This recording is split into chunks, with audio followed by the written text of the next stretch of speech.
আমরা নামাজও পড়ি, অন্যায় করি, কখনো আমাদের নামাজের মতো হয় না। বিধায় নামাজ পড়লে যেমন ভালো লাগে, অন্যায় করতে তার চেয়ে বেশি ভালো লাগে। নাউজুবিল্লাহ পড়েন। ভাইরা আমার, বন্ধুরা আমার রব, আমার আল্লাহ, তিনি বলছেন যে ইবাদতগুলো মানুষ করে, এই ইবাদতগুলোর মধ্যে সবচেয়ে বেশি পছন্দনীয় ইবাদত হলো নামাজ।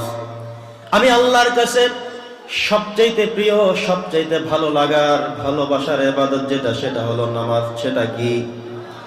একজন মানুষ ঈমান গ্রহণ করার পরে, কালেমা তাইয়্যিবা পড়ার পরে প্রথম দায়িত্ব হলো নামাজের। আল্লাহ বলছেন, একজন মানুষ যখন নামাজে দাঁড়িয়ে যায়, আমি আল্লাহ তাআলা তার প্রত্যেকটি কথার জবাব দিয়ে দেই। কারণ নবী করিম সাল্লাল্লাহু আলাইহি সাল্লাম আল্লাহর থেকে মেরাজ করে যে নামাজ নিয়ে এসেছেন, সেই নামাজই হলো এই নামাজ।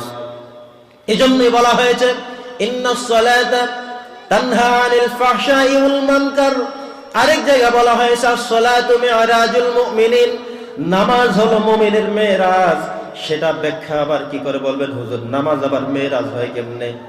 নামাজ আসছে কবে জানা আছে আপনাদের? বলেন লাইলাতুল মেরাজে। কবে আসছে? মেরাজ রাতে। মেরাজ রাত কিন্তু আগামী কালকের রাত। লাইলাতুল মেরাজ কবে? আগামীকাল যে রাত আসছে, আগামী রাত, সেটাই কিন্তু লাইলাতুল মেরাজের রাত।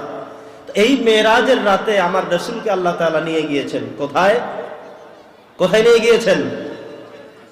ইসলামের ইতিহাসের মধ্যে গবেষকগণ লিখেছেন, বৈজ্ঞানিকগণ লিখেছেন, ঐতিহাসিকবিদগণ লিখেছেন, এমনকি তাফসীরের খণ্ডের মধ্যে মুফাসসিররা লিখেছেন, নবী করিম সাল্লাল্লাহু আলাইহি সাল্লাম মক্কাতুল মুকাররমার আঙ্গিনায় ছিলেন। সেখান থেকে আল্লাহ তাআলা ফিলিস্তিনের মসজিদে আকসায় নিয়ে আসছেন।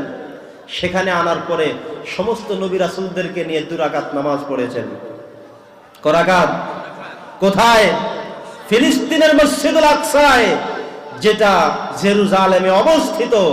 সেই ফিলিস্তিনের মসজিদে আকসা একটি পুত পবিত্র জায়গা আমাদের।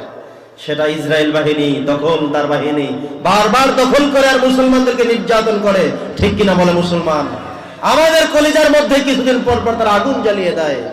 তবে মনে রাখতে হবে তাদের, আজ হোক কাল হোক, এই ফিলিস্তিনের মসজিদে আকসা এটা মুসলমানদের জায়গা, মুসলমানদের সম্পত্তি। এটা মুসলমানদের হাতে আল্লাহ তাআলা আবারও অচিরেই পৌঁছে দিবেন বলে আলহামদুলিল্লাহ। জোরে পড়ছে আলহামদুলিল্লাহ।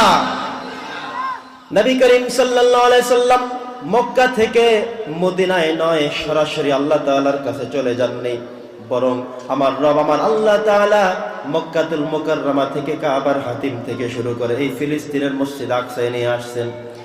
যেটি কোরআন মাজিদের সূরা বনী ইসরাইল 15 নম্বর পারা, প্রথম পৃষ্ঠা, প্রথম লাইন, প্রথম আয়াত।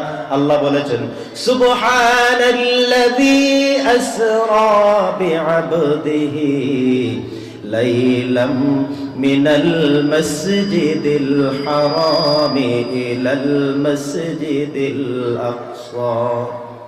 কোত্থেকে? মসজিদে হারাম থেকে মসজিদে আকসায় এনেছেন। এই কথাটা কি আমার? জোরে বলেন, কথাটা কার? এই কথাটা কার? আল্লাহর কথা। আল্লাহ বলছেন, আমি কাবা থেকে আগে মসজিদ ফিলিস্তিনের এই মসজিদে আমি নিয়ে আসছি। আনার পরে এখানে তিনি সমস্ত নবী রাসূলদেরকে একত্রিত করে 2 রাকাত নামাজ আদায় করিয়েছেন।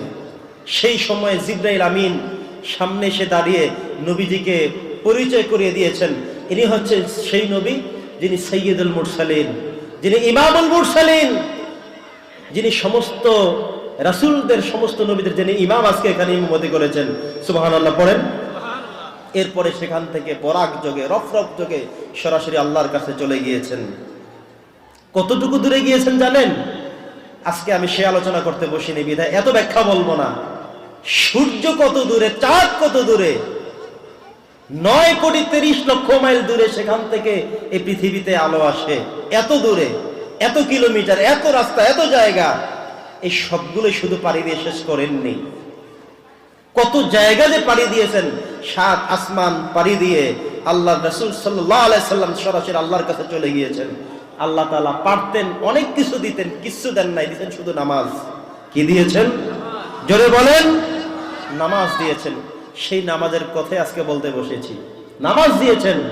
আল্লাহ বলছেন এই কথা, হাবিব, আপনার বারবার আবেদনের কারণে 50 ওয়াক্ত থেকে 5 ওয়াক্ত নামাজ করে দিলাম, আপনার উম্মতদেরকে বলে দিয়েন নামাজগুলো যেন জামাতের সাথে পড়ে। কিসের সাথে? জোরে বলেন। নামাজ পড়তে হবে কিভাবে? জামাতের সাথে পড়া যাবে তো ইনশাআল্লাহ? ফজরের নামাজ, আজকে ওয়াজ শুনে ঘুমিয়ে যাবেন, কিন্তু ফজরের নামাজটুকু আদায় হবে না, এই ওয়াজের কোনো গুরুত্ব থাকবে না। থাকবে? আজকে কি আমরা সিদ্ধান্ত নিতে পারি এই মজলিসে বসে, আল্লাহ তুমি আমাকে নামাজি বান্দা হিসেবে কবুল করো? বলে আমিন।